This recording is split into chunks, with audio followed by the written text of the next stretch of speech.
Ever wanted to know what goes into an official WWE tryout? Then this video is for you.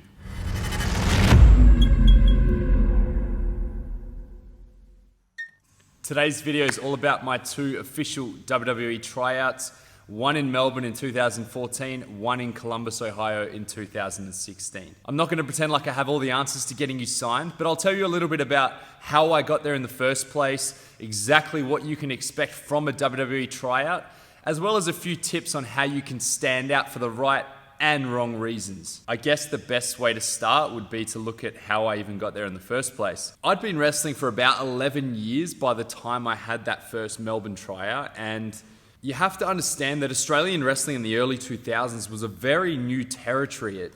There'd been a big blackout in the 90s. Pro wrestling from the glory days of the 70s and 80s leading up to those 2000s kind of died off, and you still had a few veterans around, but they were winding down. There weren't a lot of training schools. So where I started, the Monster Factory in South Australia, that was the only place in South Australia to get a wrestling tuition.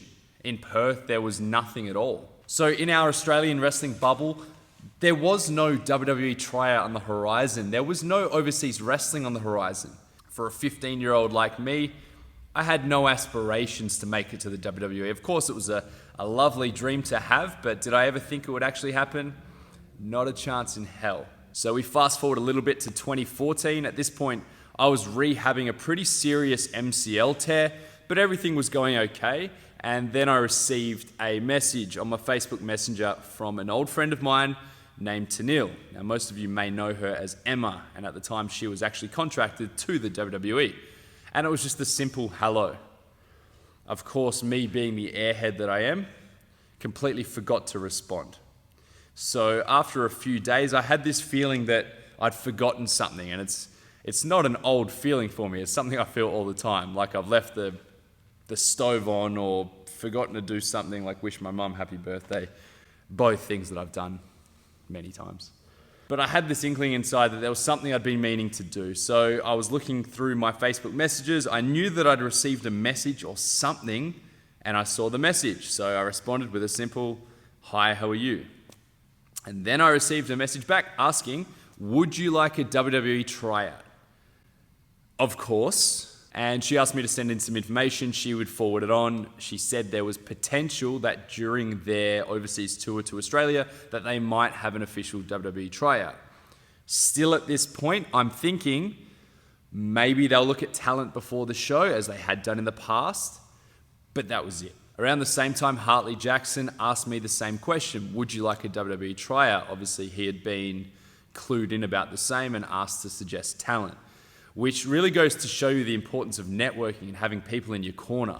I was able to have two pretty influential people support me the whole way, amongst many others in the industry. Word started to spread about an official WWE tryout coming to Australia, and a lot of my peers in Adelaide and around the country had received emails inviting them out to Melbourne for this two-day tryout event. I was not one of those people. In fact, I waited 2 weeks. It seemed like every wrestler in the country had received some form of communication, except me. And then just as I'd given up all hope, at 1 o'clock in the morning, I received a phone call on my mobile phone. And in a half-dream state, I picked it up and saw that the area code was Stamford, Connecticut. I immediately freaked out, and I had all of about 3 seconds to compose myself before I answered the call. At that point, I tried to say hello. I have no idea what came out. It definitely wasn't anything resembling the English language. And the person on the other end was a talent scout from the WWE who was inviting me to the official Melbourne tryout. And then after a couple of minutes of me trying to wake up and collect my bearings in probably the most important phone call of my life, they said, "No problems. We'll see you in Melbourne. Insert wrong wrestler name here." To which I responded with, "Oh, I'm actually Damian Slater. That's my wrestling name. The name you gave me is someone else."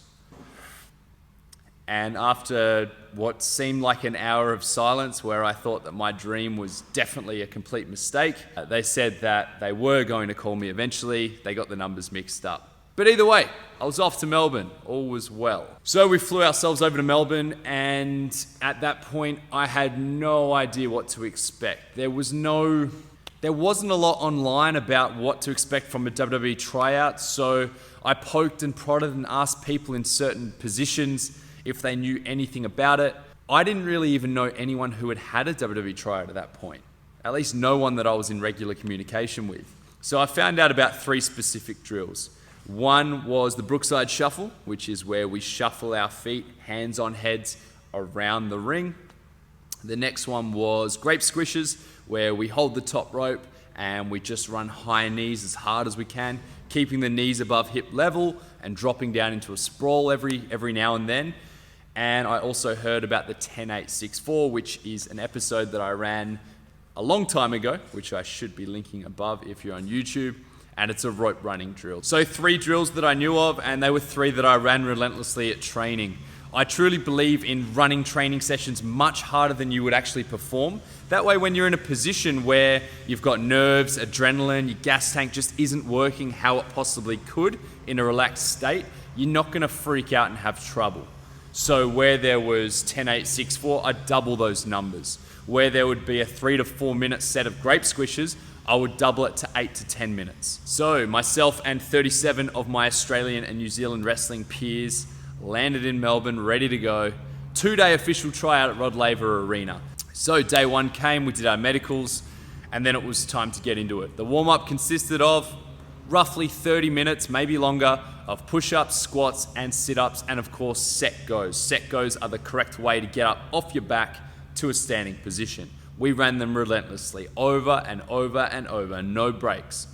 Again, these are things that I had drilled to the death. I originally came from the Wrestle Rampage dojo in Adelaide, where I was a trainee and then eventually a trainer, and we really prided ourselves on creating athletes. So we would run a lot of calisthenics for hundreds and hundreds of reps. We would run sprints, we would run hours and hours of cardio. That was our priority. And if you look at the talent who came out of the Wrestle Rampage dojo and who still comes out, it's a real testament to the type of training you can expect down there. And I can say that that type of training was an absolute godsend for the tryout. So we got through all the calisthenics and then it was time to hit the stairs. Rod Laver Arena is countless flights of stairs, and that's what we did. Up and down for hours and hours and hours. Now there would be one ring right in the center, and we would often do a drill, generally rolling, bumping, tumbling, things like that. We would do the drill, we would leave the ring, and then it was up and down the stairs, one complete side of Rod Laver Arena, and then back to the lineup for maybe 30 seconds to a minute. So not a lot of downtime. The difference between this and what they do at the Performance Center tryouts, keeping in mind, I've never done a tryout at the Performance Center, but many of my colleagues have. And from memory, they have up to 7 rings. So you'll do a drill in a ring, run to the next ring, do another drill there, and so on and so on. Even more brutal and relentless than what we did with the Rod Laver Arena stairs, which I still have plenty of PTSD for. So a little backstory, but around the time of the tryout, I'd actually taken a new job in the city of Adelaide, and we had an 8-story parking lot without a working elevator. Anyone who knows me knows that I am far from punctual at the best of times.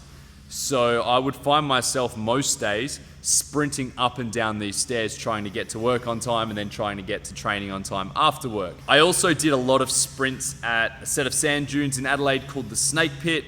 The Snake Pit is a place where a lot of pro athletes train as well. Some of the most brutal cardio you can ever imagine can be performed at the Snake Pit. So all of these fared very well to the Rod Laver Arena stairs. I mean, don't get me wrong, they killed me. They really killed me. But I was able to get through. I was able to give 100% the whole way through. No need to stop, no need to slow down. And I did it all with something that could resemble a smile on my face. Of course, we had catering that we had absolutely no interest in eating. And day 1, after around 6 or 7 hours, came to a close. So day 2, we were expecting maybe promos, maybe matches, and instead, we had more of the stairs. So it was much less cardio this time. I think we ran for about 3 hours. And then after that, some wrestlers were asked to do promos. I was not one of them. And some wrestlers were asked to do matches. I was also not one of them, which was not a bad thing. We'd actually been told that Bill DeMott and Canyon Seaman, the head of talent, were actually coming to our Wrestle Rampage show 2 days later in Adelaide. So From what I gathered, all the Wrestle Rampage wrestlers were left off the practice matches, and instead it was most of the interstaters who weren't going to be on the card. By the way, excuse the changes in lighting. There's like crazy thunderstorms rolling through, and I have amateur hour production here. So the one question that we're asking ourselves after the tryout, and that I wished I'd gone back and thought about beforehand, was how do we stand out when all we're doing is rolling and calisthenics and tumbling and breakfalls? But you can't go into these tryouts expecting to show your entire moveset. You can't go in expecting to do wrestling sequences.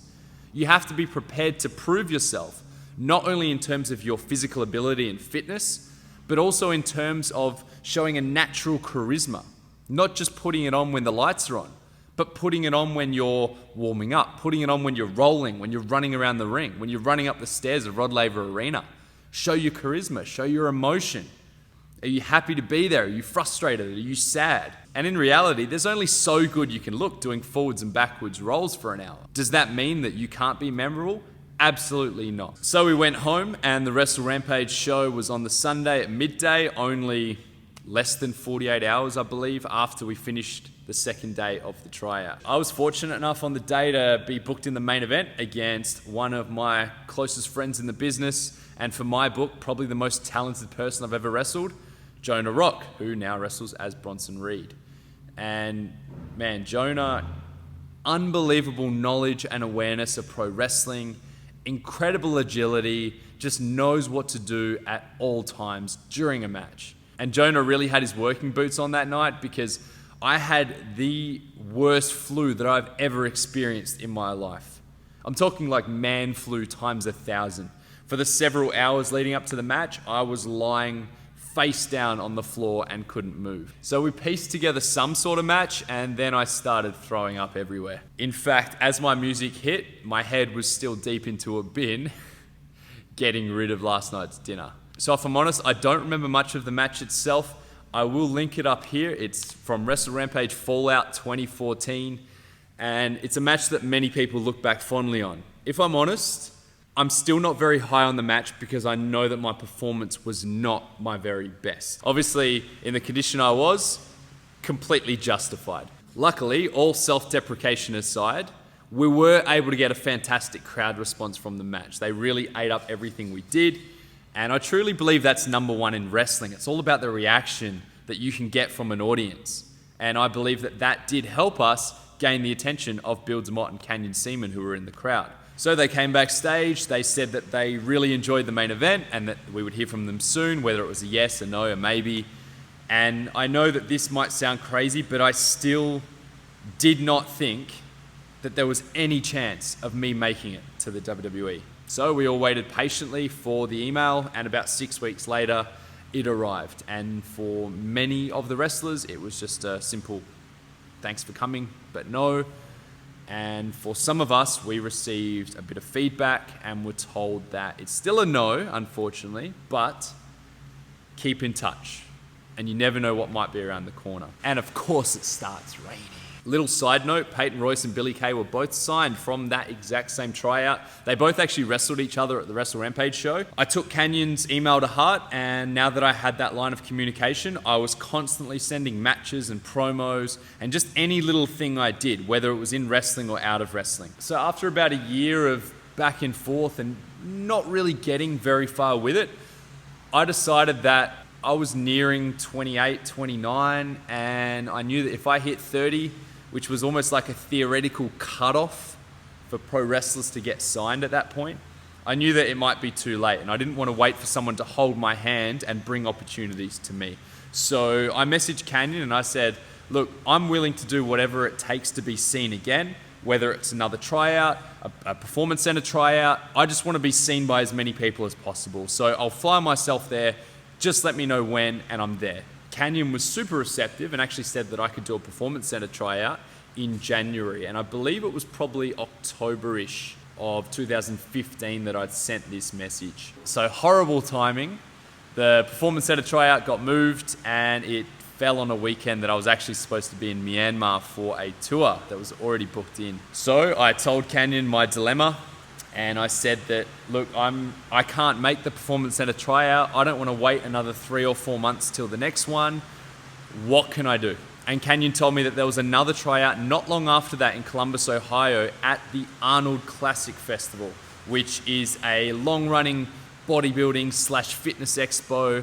And they were going to have WWE there. They were going to have NXT and a live tryout in front of an audience. This sounded pretty cool. Devastated that I couldn't go to the Performance Center, but it was an opportunity nonetheless. There was a little moral dilemma at that point because I'd just taken a new job as a teacher and it was extremely difficult to even get a job in the first place, and very much a case of right place, right time that landed me this new opportunity. And within a couple of weeks of starting the new job, I was going to have to fly myself to Columbus, Ohio for a week.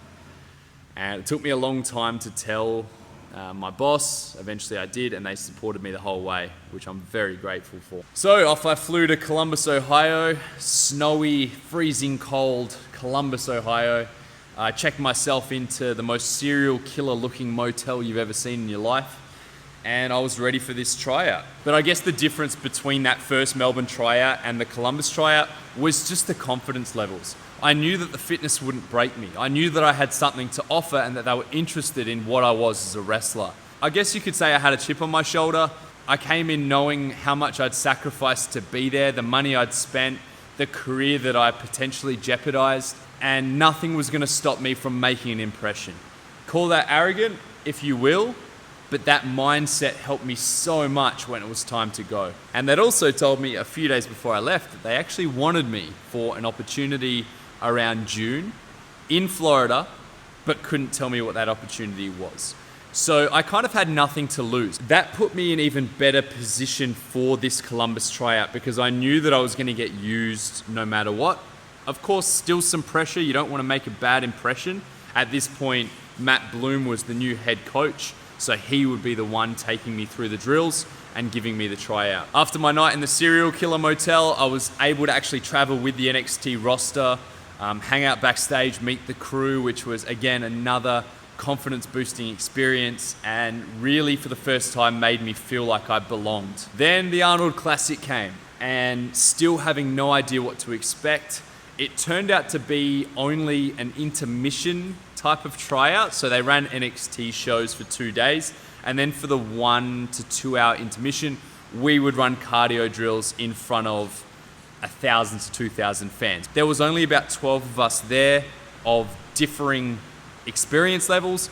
Unlike the Australian tryout where everyone was an experienced pro wrestler for the most part, I think only about half of these wrestlers had actually been in a wrestling ring before. Again though, despite having restrictions in terms of what we were doing, I did everything I could to try to stand out. I put 200% into the roles. I sat at the monitor while NXT's matches were going on, and I made sure to watch every single match. I tried to pick the brains of wrestlers backstage. Like, wrestling is such a social industry, and there are so many herds of talent coming through at all times that you can be easily forgotten if you're not going to be social. Admittedly, I'm an introvert. I'm not the most social of people in the outside world, but sometimes you have to force yourself. Met some really cool people. The Arnold Classic was awesome. I got to go around during the break times and see the different fitness athletes, and actually got to meet one of my favorite singers from Bleeding Through. Pretty crazy that I had seen him in a small bar in Adelaide several years prior. Now he's into the fitness industry. He threw me some free swag, so I was pretty chuffed with myself. And I even brushed shoulders with Arnold Schwarzenegger. Who told you you can eat my cookies? Believe it or not, I was warming up before the tryout on the first day, and I felt a whole bunch of people brush past me, and I got up, looked around, and Arnold Schwarzenegger was literally 1 meter from my body. Arnold Schwarzenegger, my hero. Having the live audience was brilliant. Having people around to lift you up and support you during pretty tough cardio, and then even halfway through my squats, giving a fist bump to the BrockLesnarGuy. That was pretty sweet. So I got backstage from day 2, and that's when I was actually pulled into a private room to meet with Matt Bloom and William Regal separately, and that's where they first clued me in about the Cruiserweight Classic. They told me about the weight limits and how serious they were taking it. They even questioned my ability to stay under 205, which I've actually never been over in my life, but I'll take that as a compliment. And from there, I was shuttled off to the airport, still drenched in sweat, still probably smelling like hot garbage. for a 32-hour flight home to Australia, in which I landed at the airport and was driven straight to work. The things you do for pro wrestling. And that was that. 3 or 4 months later, I was off to the Cruiserweight Classic, which might be another episode for another time. So all these stories are well and good, but how does that actually help you? So my first recommendation is, don't go to a WWE tryout and ask if you can take selfies in the ring.